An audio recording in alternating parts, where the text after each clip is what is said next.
ఇంతకుముందు కూడా ఉంది అది. ఎందుకంటే ఈయన హెడ్ కదా, సీఎం హోదాలో ప్రమోషనల్ హెడ్గా ఈయనే ఉంటాడు కాబట్టి వాళ్ళని గ్రిప్లో పెట్టుకోవడానికి అది ఎప్పటి నుంచో నడుస్తున్న ప్రక్రియ.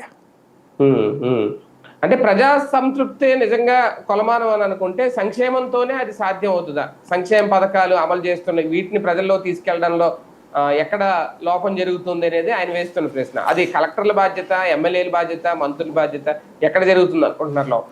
అంటే సంక్షేమం అనేటటువంటిది నువ్వు ఇస్తే కదా చేయడానికి. నువ్వు ఇచ్చిన హామీలు 100, చేస్తోంది 10, మిగతా 90 ఇవ్వకపోగా ఇచ్చేసాను మీరు వెళ్ళి కన్విన్స్ చేయండి అంటే ఏం చేయగలుగుతారు వాళ్ళు?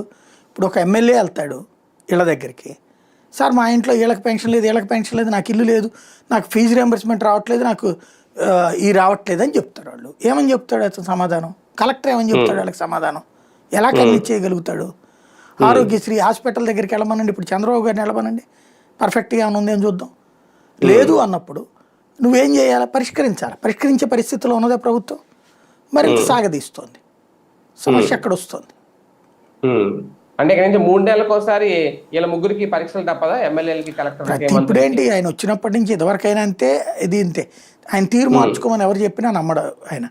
ఆ దిక్కుమాలిది ఇప్పుడు ఎవరైనా సరే స్టూడెంట్స్కి టీచర్ మార్కులు వేస్తాడు, మాస్టర్లు స్టూడెంట్స్తో మార్కులు వేయించుకోవడం ఏంటో అర్థం కాదు నాకు.